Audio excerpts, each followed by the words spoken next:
जल साहब, यहाँ कोई एहसास आपको रूलिंग एलीट में नज़र आता है? आज हम जो है वो लॉ कर रहे हैं, हमें वो फैसला पसंद नहीं है, हमें वो पार्टी पसंद नहीं है, हम ऐसी चीज़ों में लगे हुए हैं जो कि मेरे लिए तो समझता है वक्त का ज़िया ही है। Do you see any realization on the part of those who matter कि जनाब इसको ठीक करें, ये गलत तरफ जा रहे हैं?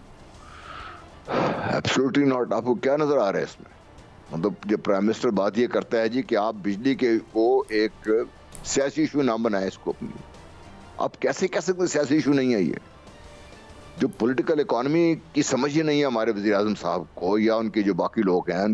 आप बलूचिस्तान में ये देख रहे हैं, हुकूमत बैठी है कोयटा में या कराची में या इस्लामाबाद में, वहाँ पे लोग बाहर निकले हैं, उनका वजह कोई भी हो, आप उनको जो मर्जी कह लें, लेकिन अवाम के साथ मिल के अवाम को साथ लेके चलने का तो कोई यहाँ पे शायद रवाज ही ख़त्म हो गया। फेडरल गवर्नमेंट तो इस सिलसिले में शायद कुछ कर ही नहीं रही।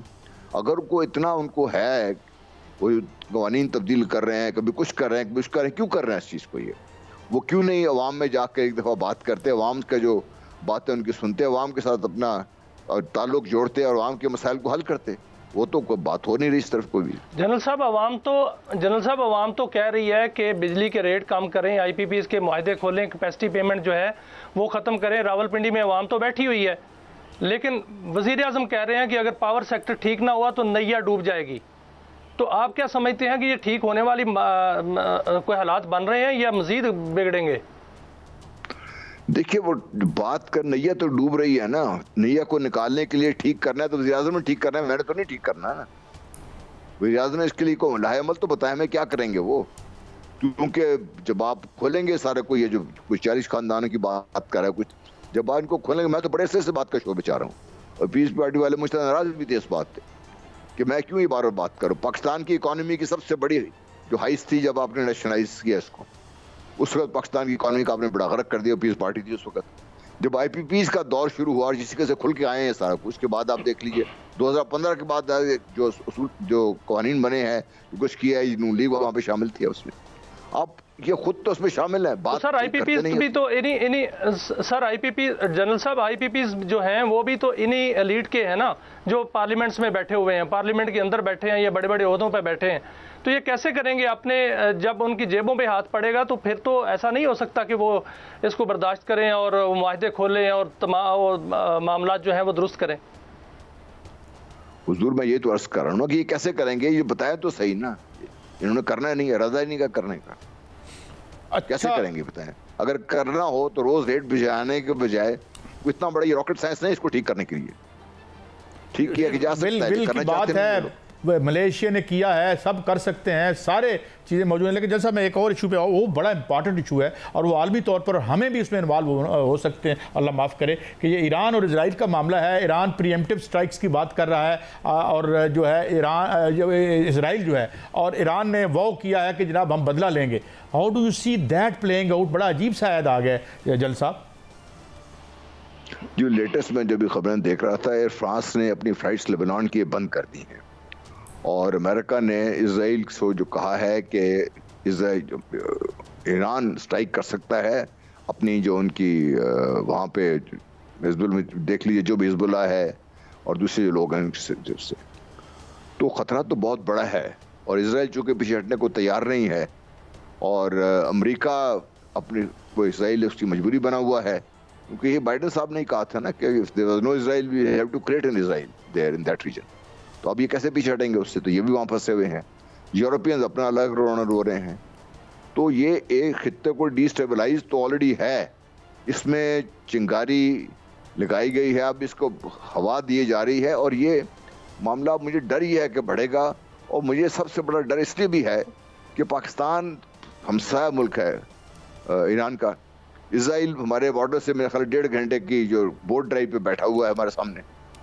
तो ईरान तो साथ जो है भी है, पाकिस्तान भी तो एक निशाने पर है ना इसमें। हम ये ना भूलें कभी भी कि मेरी सारी सोच का महवर ये होता है कि सारी जो है डेवलपमेंट, इससे पाकिस्तान को क्या हो सकता, पाकिस्तान को होता है खुदा खास्ता। तो उनकी कोशिश है, अगर ईरान चाहता है क्या कहते हैं इसराइल के ऊपर जिस तरीके से वो ईरान अपने मनसूबाबंदी कर रहा है, जो नजर आता है वो करेगा, क्योंकि वो बार बार तो इतनी मार नहीं खा सकते हैं। पहले उनके साइंटिस्ट मारे गए और उनकी लीडरशिप मारी गई, उनके इकोनॉमिस्ट को मारा गया ईरान के जो है मुख्तलिफ मुल्कों में जाकर। तो ईरान कितनी देर तक ये बर्दाश्त कर सकता है? ये तो ईरान भी रिटेलिएट करने के लिए तैयार जनरल साहब क्या आप देख रहे हैं कि जो सर जनरल साहब क्या आप देख रहे हैं कि जो मौजूदा हालात बन रहे हैं और ईरान अगर हमला करता है और भरपूर हमला करता है तो वो जो हदीस मुबारक में आता है कि एक जंगों की माँ, जिसको हम तीसरी आलमी जंग भी कहते हैं, क्या उस तरफ दुनिया बढ़ रही है? और अगर उस तरफ बढ़ गई दुनिया तो क्या बहुत बड़ी तबाही आ सकती है? तो आप क्या देख रहे हैं कि क्या तीसरी आलमी जंग की तरफ दुनिया बढ़ रही है बड़ी तेजी से? जी देखिए, इन ए वे तो हम तीसरी आलमी जंग में ऑलरेडी हैं। जहाँ तक पाकिस्तान का ताल्लुक है, हम तो इस जंग में हैं। दहशतगर्दी को एज ए टूल हमारे खिलाफ इस्तेमाल किया जा रहा है, हम उस जंग में मसरूफ़ हैं और लड़ रहे हैं उससे बाकायदा। उसके लिए मुख्तलिफ जगह से हमारे ऊपर हमले हो रहे हैं। भारत और इसराइल भी शामिल है, अमरीका भी शामिल है उस सिलसिले में। जहाँ पाकिस्तान का ताल्लुक है वो तो जंग में है। ईरान को भी हालत जंग में लेके आ गए हैं वो लोग। आप लेबनान देख लीजिए, सीरिया देख लीजिए, बाकी लीबिया के साथ क्या हुआ वो देख लीजिए आप। इसमें एक किस्म की जंग में तो ऑलरेडी है ये। अब जो हमें ये था कि सेकंड वर्ल्ड वॉर की तरह की जंग होगी वो शायद हमें नजर ना आए, लेकिन ऑलरेडी देखिए आपको अंदर अंदरूनी तौर पे कमज़ोर किया जा रहा है। उसके बाद जो उनके पास जो हथियार है सबसे बड़ा, वो कर्जे का, पैसे का, वो इस्तेमाल किया जा रहा है। अरबों की बदकिस्मती है कि उनकी जितनी दौलत है वो उनके हाथों में पड़ी हुई है, उनको स्क्वीज करते रहते हैं। तो ये तो कोई इतना अचंभा नहीं कि जंग में तो ऑलरेडी हम हैं। इसको एस्केलेट होने में कब टाइम लगेगा ये मैं नहीं कह सकता, लेकिन जंग में ऑलरेडी हम हैं, ये तो मैं जानता हूँ। अच्छा डॉक्टर साहब, जनरल साहब एक आपने बड़ी इंपॉर्टेंट बात की, वो ये थी कि पीछे हटने को कोई तैयार नहीं है। यानी होता है ना, गिव एंड टेक होता है, पॉलिटिक्स में होता है, आलमी डिप्लोमेसी में होता है।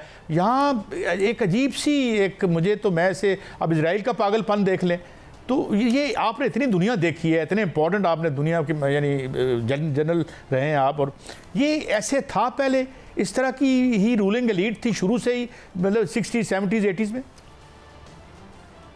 जी रूलिंग एलीट तो एक किस्म की रही है हमेशा से, लेकिन ये है कि उस वक्त एक आम आदमी को जो तासुर था कि एक आदमी की भलाई के लिए भी कुछ हो रहा था, उसको भी एक नए स्टेक होल्डर के तौर पे तस्लीम कर लिया गया था, और उसके लिए कुछ ना कुछ कहीं ना कहीं आपको होता हुआ नजर आ रहा था। मगरबी दुनिया ने समझ लिया था, उन्होंने एक मिनिमम लेवल ऑफ अफ्लुएंस जो थी, या कह दीजिए प्रॉस्पेरिटी, वो आम लेवल तक रखी उस पर। बाकी दुनिया इस पर अमल नहीं कर सकी उसमें। और दूसरी बात यह है कि हम हर बंदा भी अपने आप को, जो हमने अपने आप को जब से ये बाइपोलर वर्ल्ड ख़त्म हुई है और ये अमेरिका उठा है एज ए पावर, और अब अमेरिका को अपनी ताकत जाती हुई नज़र आ रही है, तो वो तो कभी किसी चीज़ को सेटल होने देंगे नहीं। क्योंकि अमेरिका अभी उनके जो न्यू कॉन्स हैं उनके फिर बात यही कर रहे हैं कि we have to strike back, we have to push back चीन के खिलाफ है, रूस के खिलाफ है, बाकी हर जगह के खिलाफ है। तो ये पीछे हटने का तैयार नहीं है। बहुत शुक्रिया जनरल रिटायर्ड गुलाम मुस्तफ़ा साहब ने बड़े एक वजाहत और सराहत से जो है रोशनी डाली दोनों इश्यूज़ पर।